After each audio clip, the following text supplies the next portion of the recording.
دوسری آیت کریمہ وَلَقَدْ بَعَثْنَا فِي كُلِّ أُمَّةٍ رَسُولًا أَنِ اعْبُدُوا اللَّهَ وَاجْتَنِبُوا الطَّاغُوتَ۔ اللہ تعالیٰ نے ہر امت میں رسول بھیجا اس دعوت کے ساتھ کہ ایک اللہ کی عبادت کرو اور طاغوت سے بچو۔ اتنی بات آپ جانتے ہیں کہ اعبدوا اور اجتنبوا دونوں امر کے صیغے، آرڈر، اور امر برائے وجوب ہے۔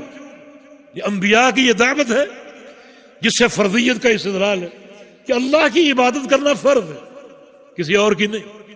واجتنبوا الطاغوت، اور طاغوت سے بچنا فرض ہے۔ اور یہاں وہی بات آ گئی، توحید نفی و اثبات، اعبدوا اثبات ہے، اللہ تعالیٰ کی عبادت کرو۔ واجتنبوا الطاغوت یہ نفی ہے، طاغوت سے بچو، طاغوت سے دور رہو۔ طاغوت کیا ہے؟ ابن قیم رحمہ اللہ نے جو تعریف طاغوت کی بڑی قابل فہم ہے۔ ان کسی بھی معبود یا متبوع کے تعلق سے حد سے تجاوز کر جائیں۔ معبود کون ہے؟ اللہ تعالی۔ آپ کسی شخصیت کو، کسی پتھر کو، حجر کو، شجر کو معبود مان لیں، یہ تجاوز حد ہے، یہ طغیان ہے، طغیان۔ آج کل پاکستان میں سیلاب آیا ہوا، سیلاب کو طغیانی بولتے ہیں، دریا میں طغیانی، یعنی جو پانی کا جو ایک لیول، جو ایک حد ہے اس سے اوپر جا چکے، یہ طغیانی۔ کسی بھی شخصیت کی ایک حد ہے، اس حد سے بڑھانا یہ طغیانی اور طاغوت ہے۔ معبود کون ہے؟ اللہ تعالی۔ اس کے علاوہ کسی کو معبود مانو گے، کسی قبر والے کو، کسی زندہ کو، کسی مردہ کو، کسی نبی کو، ولی کو، فرشتہ کو، تو یہ طغیانی۔ اب حد سے بڑھ گئے، اس شخصیت کو آپ نے حد سے بڑھا دیا۔ اگر وہ شخصیت اپنے معبود ہونے پر خوش ہے، جیسے فرعون تھا کہ میں تمہارا رب، مجھے سجدہ کرو، دعوت دے رہا ہے، خوش ہے، تو وہ شخصیت خود طاغوت بن گئی، اور اس کو ماننے والے بھی اسے طاغوت قرار دے رہے ہیں، دونوں طاغوت۔ اور اگر وہ شخصیت ناخوش ہے، جیسے عیسائی عیسیٰ علیہ السلام کو معبود مانتے تھے، مگر عیسیٰ علیہ السلام کی یہ دعوت نہیں تھی، وہ اس دعوت سے اظہار برات کریں گے، وہ شخصیت بری ہے۔ اس طرح مطاع اور متبوع، اطاعت، اتباع، یہ کس کا حق ہے؟ یاد رکھو، اطاعت صرف اللہ تعالیٰ کا حق ہے، صرف اللہ تعالیٰ کا، اور کسی کا نہیں۔ شارع کون ہے؟ اللہ تعالیٰ۔ احکام بنانے والا کون ہے؟ اللہ تعالیٰ۔ فیصلے کرنے والا کون ہے؟ اللہ تعالیٰ۔ صرف اللہ کا حق ہے، حق اطاعت۔ تو رسول کی اطاعت کیوں؟ کیونکہ رسول اللہ کا نمائندہ ہے، اس کی اطاعت حقیقت میں اللہ کی اطاعت ہے، وہ اللہ کے معزون ہے، اللہ کے امر سے آئے، اللہ کی اذن سے آئے، اللہ تعالیٰ کا پیغام دینے والے۔ اور اللہ تعالیٰ کے پیغام میں اس قدر وہ مقید اور پابند ہے کہ ایک حرف کا اضافہ نہیں کر سکتے، ایک حرف کا۔ اللہ تعالیٰ نے صاف فرما دیا کہ اگر آپ نے ہماری طرف کوئی بات اپنی بنا کے منسوب کر دی، دائیں ہاتھ سے پکڑ لیں گے اور آپ کی شاہرگ کاٹ دیں گے، خاتمہ کر دیں گے۔ وما ينطق عن الهوى ان هو الا وحی یوحى۔ تو اطاعت کا حق صرف اللہ رب العزت کا، اللہ کے رسول کا، اس لیے کہ وہ اللہ کے نمائندے ہیں۔ تو اس کے علاوہ اگر آپ کسی کو حق اطاعت دے دیں اور پورے دین کی عمارت اس کے سر پہ قائم کر دیں کہ جس چیز کو یہ حلال کہے اس کو ہم حلال مانیں گے، جس کو یہ حرام کہے اس کو ہم حرام مانیں گے، تو آپ نے طغیانی اختیار کی، اسے اس کی حد سے بڑھا دیا، خود بھی ایک حد سے بڑھ گئے۔ آپ کی متعین حد یہ ہے کہ آپ اللہ کی اطاعت کریں اور اللہ کے رسول کی اطاعت کریں، اللہ اور اس کے رسول کے علاوہ کسی اور کی اطاعت کریں گے یہ طغیانی۔ اور وہ شخص اگر اس بات پر راضی ہو کہ میری اطاعت کی جائے، لیڈر مانا جائے مجھے، پھر وہ خود طاغوت ہے۔ لیکن وہ شخص اگر اظہار برات کر دے اور صاف کہہ دے اذا صح الحدیث کو مذہبی، کہ لوگوں میری بات مذہب نہیں، میری بات دین نہیں، صحیح حدیث میرا مذہب ہے، صحیح حدیث میرا مذہب ہے، مانا وہ بری ہے۔ امام احمد بن حنبل کا قول ہے لا تقلدنی ولا تقلد مالکا ولا شافعیا ولا اوزاعیا وخذ من حیث اخذ۔ میری تقلید نہ کرو، شافعی کی تقلید نہ کرو، مالک کی تقلید نہ کرو، اوزاعی کی تقلید نہ کرو، حالانکہ یہ ائمہ اس امت کے اساطین ہیں، نہیں، تقلید نہ کرو۔ یہ کہنا کہ ان کی ہر بات درست ہے، ان کی ہر بات مانی جائے گی، یہ طغیانی۔ واجتنبوا الطاغوت، طاغوت سے بچو، اس طغیانی سے بچو، دونوں امر کے صیغے، تو اس سے بھی توحید کے وجوب کا اظہار ہو رہا ہے، دونوں امر کے صیغے۔ فرمایا کہ وَقَضَىٰ رَبُّكَ أَلَّا تَعْبُدُوا إِلَّا إِيَّاهُ وَبِالْوَالِدَيْنِ إِحْسَانًا۔ تیرے پروردگار کا یہ فیصلہ ہے، تیسری آیت کریمہ، تیرے پروردگار کا فیصلہ کہ مت عبادت کرو مگر اسی کی۔ یہ حصر اور قصر کا انداز ہے، نفی کے بعد اگر اس بات ہو تو یہ انداز ہے قصر اور حصر کا، مت عبادت کرو مگر صرف اسی کی اور کسی کی۔ وہی عقیدہ توحید، نفی و اثبات۔ وبالوالدین احسانا، اور والدین کے ساتھ حسن سلوک سے پیش ہو، یہ تیرے پروردگار کا فیصلہ۔ معنی فیصلے کا اختیار کس کو ہے؟ صرف اللہ تعالیٰ۔ فیصلے کی تین قسمیں اور تینوں فیصلے اللہ کے پاس ہیں۔ ایک ہے فیصلہ شرعی، قضاء شرعی، ان شریعت بنانا، شریعت کے فیصلے کرنا، نماز پڑھو، روزہ رکھو، قربانی دو، حج کرو، عمرہ کرو، یہ قضاء شرعی ہے۔ کس کا اختیار بھی؟ صرف اللہ تعالیٰ کا۔ اور ایک ہے قضاء قدری و کونی، تقدیر کے فیصلے۔ تقدیر کس نے بنائی؟ اللہ تعالیٰ نے۔ کون انسان کب پیدا ہوگا، کب مرے گا، کتنے سال جیے گا، کتنا کھائے گا، کتنا پیے گا، یہ تقدیر کے فیصلے یہ کس نے کی؟ اللہ تعالیٰ نے، اور کسی نے نہیں۔ یہ قضاء قدری و کونی، تقدیر کے فیصلے، یہ بھی اللہ کے پاس۔ اور ایک قضاء جزائی ہے، جزا کے فیصلے، اس کا اختیار کس کے پاس ہے؟ جزا اور سزا کون دینے والا ہے؟ اللہ رب العزت۔ یہ دنیا میں بھی ہو سکتی ہے مگر اصل جزا کے فیصلے قیامت کے دن ہوں گے۔ ان فیصلوں میں کوئی شریک نہیں، کون جنتی کون جہنمی، یہ فیصلہ صرف اللہ کرے گا۔ مخلوق شفاعت کر سکتی مگر شفاعت بھی اللہ کی اذن سے کرے گی، اللہ کے امر سے کرے گی، اپنی مرضی سے نہیں۔ اپنی مرضی سے مشفوع کا تعین نہیں کر سکتی، شافع بننا تو دور کی بات ہے، مشفوع بھی اللہ کے امر سے ہوگا۔ وَلَا يَشْفَعُونَ إِلَّا لِمَنِ ارْتَضَىٰ، شفاعت کا باب آگے آ رہا ہے۔ تو یہ تینوں فیصلے اللہ کے پاس، قضاء شرعی بھی، قضاء قدری و کونی بھی، اور قضاء جزائی بھی۔ تو قضاء شرعی کا تقاضا کیا ہے؟ تقاضا یہ ہے صرف اللہ تعالیٰ کے حلال و حرام کو مانو، اور اس تحلیل و تحریم میں اللہ تعالیٰ کا کسی کو شریک نہ بناؤ۔ ان الحکم الا للہ، فیصلہ اللہ کے پاس، فیصلہ اللہ کرتا۔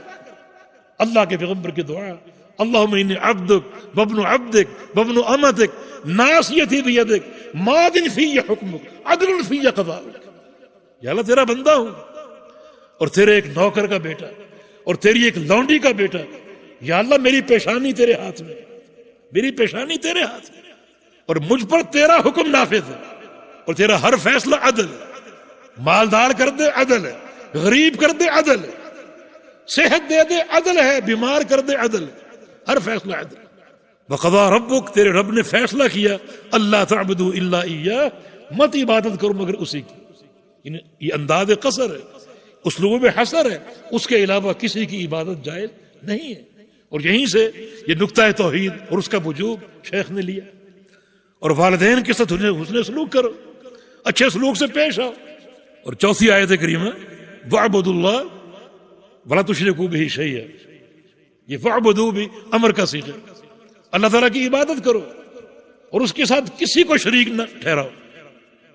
وہی توحید اثباتاً و نفیاً، وَاعْبُدُوا اثبات ہے، اللہ تعالیٰ کی عبادت کرو۔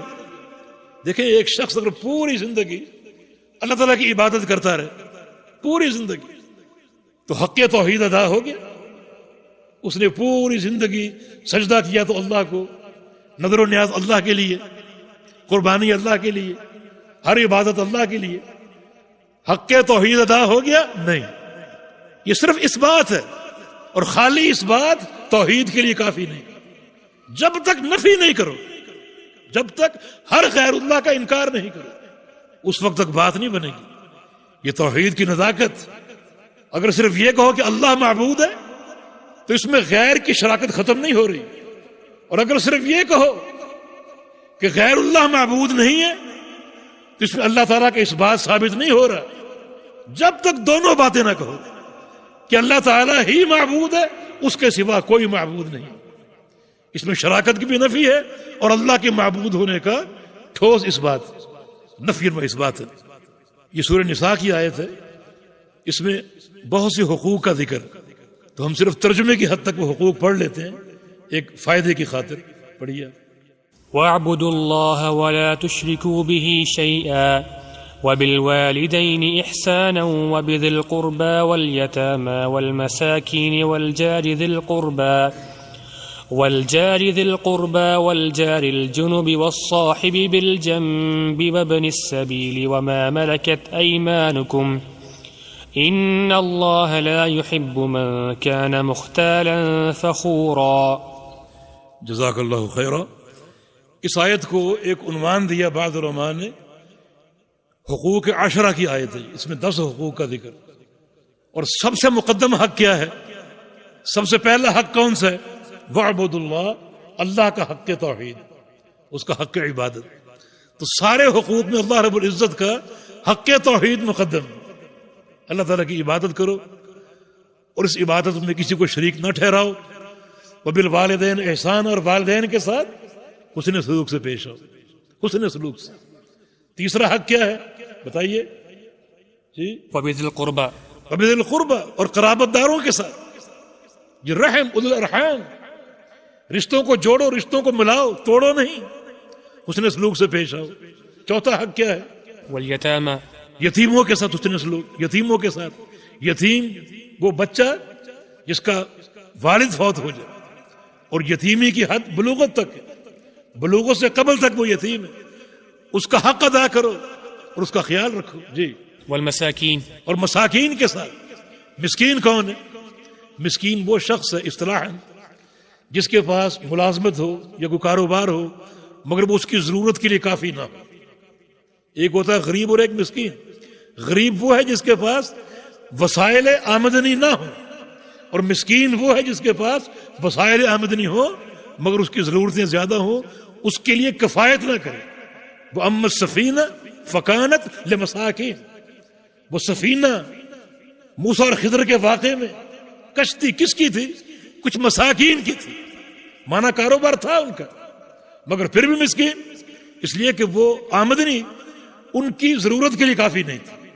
تو یہ فرق غریب اور مسکین کا، تو مسکین کے ساتھ حسن سلوک سے پیش آؤ جی۔ والجار ذی القربى، والجار ذی القربى، اور پڑوسیوں کے ساتھ، جو قریبی پڑوسی جس کی گھر کی دیوار آپ کی دیوار سے ملی ہوئی ہے، اس کے حقوق کا خیال رکھو۔ اور آگے والجار الجنب، وہ پڑوسی جو دور کے ہیں، پورا محلہ آپ کا پڑوس ہے، ایک قریبی پڑوسی جو آپ کے گھر سے متصل، اور دوسرا دور کے پڑوسی جو آپ کے محلے میں ہے، آپ کے علاقے میں ہے، جن کا گھر آپ سے دور ہے، ان کا بھی خیال رکھو، ان کے حقوق پورے کرو جی۔ والصاحب بالجنب، والصاحب بالجنب، اور پہلو کا ساتھی۔ اس کی 2 تفسیریں ہیں۔ پہلو کا ساتھی یا تو بیوی ہے جو شوہر کے پہلو میں بیٹھتی، یا تو بیوی مراد ہے، اس سے بڑا اور زیادہ پہلو کا کوئی ساتھی نہیں۔ تو بیوی کے حقوق پورے کرو، ان کا خیال رکھو۔ رسول اللہ صلی اللہ علیہ وسلم کا فرمان ہے کہ خیرکم خیرکم لأہلہ وانا خیرکم لأہلی، تم سب میں بہترین وہ ہے جو اپنی بیوی کے لیے بہترین ہے، اور فرمایا کہ میں تم سب سے زیادہ اپنی بیویوں کے لیے بہترین ہوں۔ اللہ کے بغیر اپنے گھر میں حسن سلوک سے پیش آتے، حسن عشرت سے پیش آتے، اپنی بیویوں کے حقوق کا خیال کرتے، بلکہ ان کی خدمت کرتے۔ امام الانبیاء ان کی خدمت کرتے، تبھی تو بیویاں آپ کی تعریف کرتی تھی۔ کسی نے پوچھا سیدہ عائشہ صدیقہ سے، کیف کان خلق رسول اللہ صلی اللہ علیہ وسلم، اللہ کے پیغمبر کے اخلاق کیسے ہیں؟ یعنی پوچھنے والے نے اس سوال کے لیے آپ کی بیوی کا انتخاب کیا، کیونکہ کسی بھی شخص کی اخلاق کی سب سے عمدہ گواہی اس کے گھر سے ملے گی۔ باہر تو آپ تصنع کی خاطر کچھ بھی بن سکتے ہیں، پارسا بن سکتے ہیں، متقی بن سکتے ہیں، لیکن گھر میں دیکھنے والا کوئی نہیں۔ وہاں آپ کے اخلاق کیسے؟ ام المومنین نے کیا فرمایا؟ کان خلق القرآن، پورا قرآن اللہ کے پیغمبر کا اخلاق ہے، یہ گھر کی گواہی۔ دوسری تفسیر اس کی یعنی صاحب بجم کی، جو سفر میں آپ کا ساتھ ہے، وہ آپ کے ساتھ بیٹھتا ہے، گاڑی میں، جہاز میں، اس کی سیٹ آپ کے ساتھ ہوتی ہے۔ یعنی شریعت کس طرح حقوق کی محافظ ہے، اس کے بھی حق کو سمجھو، اس کے ساتھ بھی اچھا سلوک اختیار کرو۔ اور اس کے بعد جی وابن السبیل، مسافر جی، وما ملكت أيمانكم. جو آپ کے غلام ہیں، جو آپ کے زیر دست ہیں، ان کے حقوق کا خیال رکھو. مسند احمد کی ایک حدیث ہے، نبی علیہ السلام کا فرمان ہے، یعنی جو زیر دست ہیں ان کے حقوق کا خیال کتنا اہم ہے اور کتنا افضل ہے. نبی علیہ السلام کی ایک حدیث کا معنی یہ ہے، آپ نے فرمایا کہ زیر دست جو بھی لوگ ہیں ان کے ساتھ اچھا سلوک یہ رزق کی بہتری، رزق کی ترقی ہے، اور ان کے ساتھ بد سلوکی رزق کی بے برکتی. تو شریعت نے کتنا لوگوں کے حقوق کی حفاظت کی. تو ہم نے فائدے کی خاطر یہ پوری آیت آپ کو سنا دی اور پہنچا دی، ورنہ جو اس باب سے مقصود تھا وہ یہی تھا کہ تیرے پروردگار کا یہ فیصلہ ہے، مت عبادت کرو مگر صرف اسی کی، اس کے علاوہ اور کسی کی نہیں. جی اس کے بعد 5ویں آیت، قل تعالوا اتلوا ما حرم ربکم علیکم اللہ تشرکوا بہ شیئا. اے پیغمبر کہہ دیجئے کہ آؤ ہم تمہیں بتائیں کہ تمہارے پروردگار نے کیا حرام کیا. اللہ تعالیٰ کی حرام کردہ چیزوں کو سن لو. ان میں سب سے مقدم چیز یہ ہے اللہ تشرکوا بہ شیئا، کہ اللہ کے ساتھ کسی کو شریک نہ ٹھہراؤ، شرک نہ کرو. یہ سب سے بڑا حرام ہے، سب سے بڑا حرام اللہ تعالیٰ کے ساتھ کسی کو شریک ٹھہرانا، سب سے بڑا حرام. اس کے بعد اور بھی بہت سے امور ہیں، مگر چونکہ اختصار مطلوب ہے، وقت کافی ہو رہا ہے، ہم اس ایک ہی حق پر اکتفا کرتے ہیں کہ اس آیت کریمہ میں جو بہت سے حقوق کا ذکر ہے اور بہت سے اہم امور اور مسائل کا ذکر ہے، ان میں سب سے مقدم اور سر فہرست یہ ہے کہ اللہ تعالیٰ کے ساتھ کسی کو شریک نہ ٹھہراؤ. آگے حدیث پڑھیے. قال ابن مسعود رضي الله عنه: من أراد أن ينظر إلى وصية محمد صلى الله عليه وسلم التي عليها خاتمه فليقرأ قوله تعالى: قل تعالوا واتلوا ما حرم ربكم عليكم، إلى قوله تعالى: وأن هذا صراطي مستقيما فاتبعوه. نبی علیہ السلام کے صحابی ابن مسعود رضی اللہ تعالی عنہ فرماتے ہیں، من اراد ان ينظر الى وصیت محمد صلی اللہ علیہ وسلم، جس شخص کو شوق ہو، ارادہ ہو کہ وہ نبی علیہ السلام کی وصیت دیکھے، ایسی وصیت جس پر آپ کی مہر لگی ہو، التی علیہا خاتمہ، آپ کی مہر لگی ہوئی وصیت، یعنی جس کو آپ نے باقاعدہ لکھوایا ہو اور پھر اس کو بند کر کے اپنی مہر لگا دی. اگر کسی کو شوق ہو اس وصیت کو دیکھنے کا تو اللہ تعالیٰ اس فرمان کو پڑھ لو. سورہ انعام کی آیتوں کی طرف اشارہ کیا جو پیچھے گزری کہ قل تعالوا اتلوا ما حرم ربکم علیکم، کہ آؤ ہم تمہیں بتائیں کہ تمہارے پروردگار نے تم پر کیا کیا حرام کیا. یہ ان کے ایک بیان کا اسلوب ہے. اللہ کے پیغمبر نے یہ وصیت نہیں فرمائی، صحابی فرما رہے ہیں کہ یہ اتنی اہم باتیں ہیں، اتنے اہم امور ہیں کہ گویا پیارے پیغمبر کی یہ ایک ایسی وصیت ہے جو آپ نے کی اور لکھوائی اور مہر لگا کر اسے بند کر دیا. یہ ان امور کی اہمیت کی طرف اشارہ ہے، اتنے ہی اہم امور ہیں. ویسے اس قول کی سند میں ضعف ہے. آگے حدیث پڑھیے. وعن معاذ بن جبل رضي الله عنه قال: كنت رديف النبي صلى الله عليه وسلم على حمار فقال لي: يا معاذ أتدري ما حق الله على العباد وما حق العباد على الله؟ قلت: الله ورسوله أعلم. قال: حق الله على العباد أن يعبدوه ولا يشركوا به شيئا، وحق العباد على الله ألا يعذب من لا يشرك به شيئا. قلت: يا رسول الله أفلا أبشر الناس؟ قال: لا تبشرهم فيتكلوا. جزاک اللہ خیرہ. یہ حدیث صحیح بخاری مسلم کی ہے، جس کے راوی سیدنا معاذ بن جبل رضی اللہ تعالی عنہ ہیں. فرماتے ہیں کنت ردیف النبی صلی اللہ علیہ وسلم علی حمار، میں ایک گدھے پر نبی علیہ السلام کے پیچھے سوار تھا. یہ پیغمبر علیہ السلام کے تواضع، امام الانبیاء اور سید ولد آدم، اور یہ آپ کے تواضع کے گدھے پر کبھی کبھی سواری کیا کرتے تھے. اور پیچھے معاذ بن جبل سوار تھے، پیچھے ان کو بٹھایا ہوا تھا اور سفر جاری تھا. تو آپ صلی اللہ علیہ وسلم نے معاذ رضی اللہ عنہ کو علم دینا چاہا، یہ ان کی فضیلت ہے. آپ نے ان کو علم دینا چاہا کہ میرا ساتھی میرے ساتھ ہے اور وقت جو ہے وہ سفر میں اس طرح گزر رہا ہے، کچھ علم کی باتیں ہو جائیں. اور بڑا پیارا علم دیا. آپ کا ہر علم پیارا ہے، مگر یہ علم چونکہ عقیدے سے متعلق ہے اور اس میں توحید کی بات ہے اور توحید کی عظمت اور فضیلت ہے، یہ علم انتہائی مبارک ہے، جنت کی سبیل ہے، یہ جنت کا راستہ ہے۔ یہ آپ سنیے، اے معاذ اتدری ما حق اللہ علی العباد، کیا تم جانتے ہو اللہ کے بندوں پر کیا حق ہے؟ جانتے ہو اللہ کا حق بندوں پر جو خالق اور مالک ہے؟ یعنی صاحب کتاب شیخ الاسلام نے اسی سے کتاب کا نام رکھا ہے، کتاب التوحید الذی ہوا حق اللہ علی العبید۔ کیا تم جانتے ہو اللہ کے بندوں پر کیا حق ہے؟ وما حق العباد علی اللہ، اور بندوں کا اللہ پر کیا حق ہے؟ بڑی عظیم اور عجیب بات، کیا جانتے ہو؟ قلت اللہ ورسولہ اعلم، میں نے عرض کیا کہ اللہ اور اس کا رسول بہتر جانتے، اللہ اور اس کا رسول بہتر جانتے۔ یعنی دو باتیں ہیں، اللہ کا بندوں پر حق اور بندوں کا اللہ پر حق عز و جل۔ جانتے ہو؟ اب دیکھیں، حق ایک واجب چیز کا نام، میرا آپ پر حق ہے مانا وہ کام کرنا آپ پر واجب ہے۔ اللہ تعالیٰ کے بندوں پر کیا حق ہے جس کو ماننا اور پورا کرنا بندوں پر واجب ہے؟ پھر بندوں کا اللہ پر کیا حق ہے جس کو پورا کرنا اللہ پر واجب ہے؟ یہ توحید کی عظمت ہے کہ اللہ تعالیٰ پر کوئی چیز فرض ہو سکتی ہے، کوئی دنیا کی طاقت اللہ تعالیٰ پر کوئی چیز واجب کر سکتی ہے؟ کوئی انسان یہ کہہ سکتا ہے کہ یا اللہ میرا تجھ پر یہ حق ہے؟ نہیں، وہ قادر مطلق بے پرواہ ذات، وہ کسی کی حق کے ساتھ مقید نہیں ہے۔ پھر یہ کیا معاملہ ہے کہ بندوں کا اللہ پر حق؟ یہ حق کسی بندے نے نہیں مقرر کیا، اللہ تعالیٰ نے اپنی خوشی سے اپنے اختیار سے یہ حق اپنے اوپر لیا۔ دیکھو توحید کی عظمت، اللہ تعالیٰ پر کسی کا کوئی حق نہیں، وہ قادر مطلق ہے، ذات بے پرواہ ہے، اس پر کسی کا کوئی حق نہیں۔ تو پھر یہ کیا ہے؟ یہ حق کسی انسان نے اللہ پر نہیں رکھا، اللہ نے اس مسئلے کی عظمت کی وجہ سے ایک حق خود اپنی خوشی سے اپنے اختیار سے اپنے اوپر قائم کر لی۔ تو معاذ نے کیا کہ اللہ و رسول اعلم، اللہ اور اس کا رسول بہتر جانتے۔ اس کا کیا معنی ہے؟ جس مسئلے کا علم نہ ہو اس کو اللہ اور اس کے رسول کی طرف منسوب کر دیجیے۔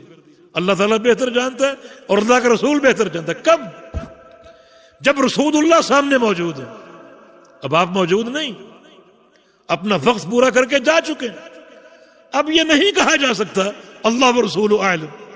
اور ساتھ ساتھ یہ بات یاد رکھو کہ امور کی دو قسمیں ہیں، ایک امر شرعی اور ایک امر قدری۔ امر شرعی شریعت کے فیصلے، اللہ تعالیٰ نے شرعی امور سے پیغمبر علیہ السلام کو آگاہ کیا ہے، لہذا پیغمبر علیہ السلام سامنے تشریف فرما ہو، اس قسم کا سوال آ جائے تو یہ کہا جا سکتا ہے کہ اللہ اور اس کا رسول جانتے ہیں۔ اللہ تعالیٰ ہر چیز جانتا ہے، رسول کیوں؟ کیونکہ اللہ تعالیٰ نے شرعی امور سے اپنے پیغمبر کو آگاہ کر دیا۔ لیکن اگر امر قدری ہو، مثلا یہ پوچھا جائے کہ آج رات کو بارش ہوگی یا نہیں ہوگی، آج رات کو بارش ہوگی یا نہیں ہوگی، اس سال بارش ہوگی یا نہیں ہوگی، اس پر یہ نہیں کہا جا سکتا کہ اللہ و رسول عالم، کیونکہ رسول اللہ صلی اللہ علیہ وسلم عالم الغیب نہیں ہے۔ یہاں صرف کیا کہا جائے گا؟ اللہ عالم، صرف اللہ جانتا اور کوئی نہیں۔ امر قدری میں امر شرعی کی اللہ تعالیٰ نے اپنے پیغمبر کو اطلاع دی ہے، مگر امر قدری کی پیغمبر علیہ السلام کو اطلاع نہیں دی۔ اب چونکہ پیغمبر علیہ السلام فوت ہو چکے، اب امر شرعی میں بھی اللہ و رسول عالم نہیں کہا جا سکتا، کیونکہ آپ کے بعد کیا ہوگا، دنیا کیا تبدیلیاں پیدا کرے گی، اس کی خبر اللہ کے نبی کو نہیں۔ اللہ تعالیٰ قیامت میں فرمائے گا انک لا تدری ما احدثوا بعدک، آپ نہیں جانتے ان لوگوں نے آپ کے بعد کیا کیا نئی چیزیں بنائی، آپ کو کوئی علم نہیں۔ تو پھر یہ جملہ کہا جا سکتا ہے مگر پیغمبر علیہ السلام کے دور کے ساتھ خاص ہے، اور امور کی دو قسمیں، امور شرعیہ میں کہا جا سکتا ہے، امور قدریہ میں نہیں کہا جا سکتا۔ اب یہ سوال کہ اللہ کے بندوں پر کیا حق ہے، فرمایا کہ حق اللہ علی العباد ان یعبدوہ لا یشرکوا بہ شیئا، اللہ کے بندوں پر یہ حق ہے کہ بندے اللہ کی عبادت کریں اور اس عبادت میں کسی کو شریک نہ ٹھہرائیں۔ دیکھیں کتنی اہم بات اس بات اور نفی کی، ان یعبدوہ، اللہ کی عبادت کرتے رہیں۔ یہ بات کافی نہیں، یہ ساتھ کہنا ہے ولا یشرکوا بہ شیئا، اور اس عبادت میں کسی کو شریک نہ ٹھہرائیں۔ تو یہ ان یعبدوہ اثبات ہے، لا یشرک نفی ہے، عقیدہ توحید پورا کا پورا اثباتاً و نفیاً، صرف اثبات ہو کافی نہیں، صرف نفی ہو کافی نہیں، توحید میں ضروری ہے اثبات اور نفی دونوں ساتھ ساتھ ہیں۔ اب بندوں کا حق کیا ہے؟ حق العباد علی اللہ اللہ يعذب من لا یشرک بہ شیئا، بندوں کا اللہ پر یہ حق ہے جو کسی بندے نے مقرر نہیں کیا، بلکہ توحید کی عظمت کی بنا پر اللہ تعالیٰ نے اپنے اختیار سے وہ حق اپنے ذمہ لے لی کہ بندے اگر اس حق کو پورا کرتے رہیں گے، صرف میری عبادت کریں گے، اس عبادت میں کو شریک نہیں ٹھہرائیں گے، تو پھر بندوں کا مجھ پر یہ حق ہے کہ میں ایسے بندوں کو جہنم کا عذاب نہیں دوں گا، جہنم کے عذاب سے سلامتی۔ کتنی بڑی بشارت ہے، کتنی بڑی بشارت ہے، جو بندے اس حق کو پورا کریں گے اور پوری زندگی نفیاً و اثباتاً اللہ تعالیٰ کی عبادت کے نقطے پر قائم رہیں گے، تو ایسے بندوں کو میں عذاب نہیں دوں گا۔ اگر گناہ ہو گئے ان کی سزا مل سکتی، جنت کے داخلے کی دو قسمیں، یعنی ایسے بندے جنتی ہیں، اور جنتی ہونے کی دو قسمیں، ایک ہے جنت کا داخلہ کامل اور ایک ہے ناقص۔ جنت کا کامل داخلہ یہ ہے کسی بندے کو ابتداءً جنت میں داخل کر دیا جائے کسی سزا کے بغیر، اللہ تعالیٰ مجھے اور آپ کو ان بندوں میں شامل فرما دے۔ اور ناقص داخلہ کیا ہے؟ کسی بندے کو اس کے گناہوں کی سزا دی جائے، کتنی جتنی اللہ چاہے، اور وہ سزا جب پوری ہو جائے تو اللہ تعالیٰ ان کو جنت میں منتقل کر دے، جنت میں داخل کر دے۔ اب وہ بندے بالکل جنتی ہیں کسی عیب اور نقص کے بغیر، مگر ان کا داخلہ ناقص ہے، ابتداءً داخل نہیں ہوا۔ تو جو بندے نقطہ توحید پر قائم ہے نفیاً و اثباتاً، اللہ ان کو عذاب نہیں دے گا، لیکن اگر معصیتیں سرزد ہوئیں تو وہ تحت المشیہ ہے، اگر اللہ چاہے گا تو ان کو سزا دے دے گا، مگر توحید کی برکت سے بالآخر انہیں جنت میں داخل کر دے گا، اور چاہے گا تو ان کو بغیر سزا دیے ہی معاف کر دے گا اور جنت کا داخلہ عطا فرما دے گا۔ قلت یا رسول اللہ، معاذ نے عرض کیا یا رسول اللہ صلی اللہ علیہ وسلم افلا ابشر الناس، جو آپ نے ارشاد فرمایا لوگوں کو اس کی بشارت دے دو، جا کے خبر دے دو، فرمایا کہ لا تبشروا فیتکلوا، نہیں ان کو بشارت نہ دو، ورنہ وہ اسی پر بھروسہ کر کے بیٹھ جائیں گے، اسی پر اعتماد کر کے بیٹھ جائیں گے، نیک عمل چھوڑ دیں گے۔ ہاں جب عقیدے پختہ ہو جائیں گے اور جب عمل کا استحکام آ جائے گا اور شریعت کے رموز کو پہچان لیں گے تو پھر یہ بات عام ہو جائے گی، مگر فی الحال نہیں، ان کو عمل کرنے دو، نیکیاں کرنے دو، ایسا نہ اس فرمان کو سن کر عمل چھوڑ دیں۔ لوگ دین اسلام میں آ رہے تھے، کوئی پرانے تھے کوئی نئے تھے، تو بعض اوقات نئے لوگوں کے فہم میں کوئی نہ کوئی نقص ہو سکتا، تو ایسا نہ ہو کہ وہ یہ سمجھ بیٹھے کہ اتنا کافی، ہم اللہ کی عبادت کریں اور کسی کو شریک نہ ٹھہرائیں، اس پر اعتماد کر کے بیٹھ جائیں۔ تو معاذ رضی اللہ عنہ نے اس بات کو پھر اپنے تک محدود رکھا، چھپائے رکھا۔ صحیح مسلم کی ایک حدیث میں کوئی اخبر ابھی معاذ عند موت تأثم، جب معاذ بن جبل رضی اللہ عنہ کا موت کا وقت آیا اور یہ جلدی فوت ہو گئے تھے، ان کی عمر تھی 38 سال، 38 سال کی عمر میں ان کا انتقال ہو گیا، مگر علم سے بھرے ہوئے تھے، بھرے ہوئے۔ اللہ کے نبی نے بڑا ان کو علم دیا، اللہ کے نبی نے فرمایا تھا کہ انی احبک یا معاذ، معاذ مجھے تو اس سے بڑی محبت ہے، اور اس محبت کا اظہار کیسے کیا؟ علم نافع دے کر، بڑا علم دیا، بڑا علم دیا۔ بلکہ پیغمبر علیہ السلام کے حدیث ہے کہ ان معاذ یاتی یوم القیامہ امام العلماء رتقا، کہ معاذ قیامت کے دن آئیں گے کس طرح؟ میری امت کے سارے علماء کی قیادت کرتے ہوئے، سارے علماء معاذ کے پیچھے ہوں گے اور معاذ سب سے آگے ہوں گے، رتقا تا حد نگاہ، اتنی دور ہوں گے، اتنے فاصلے پر ہوں گے، سب سے علماء سے آگے ہوں گے، پیچھے سارے علماء محدثین اور معاذ آگے آگے۔ یہ ان کا شرف ہے۔ جب ان کی موت کا وقت آیا تو گناہ سے بچنے کے لیے انہوں نے اس حدیث کو بیان کیا۔ گناہ کیا تھا؟ گناہ کتمان علم کا۔ نبی علیہ السلام کی حدیث ہے من کتم علما الجم یوم القیامہ بلجام من النار، کہ جو شخص اس کے پاس کوئی علم ہو اس کو چھپا لے تو اسے قیامت کے دن جہنم کی لگام پہنائی جائے گی۔ لگام کیوں؟ کہ اس زبان کو چلنا چاہیے تھا علم بیان کرنے کے لیے، زبان بند رہی، خاموش رہی، تو اس کی سزا یہ ہے کہ اسی زبان پر جہنم کی لگام ڈال دی جائے گی، اس زبان کو سزا دینے کے لیے۔ تو اللہ تعالیٰ ہمیں اس دین کا سچا داعی بنا دے۔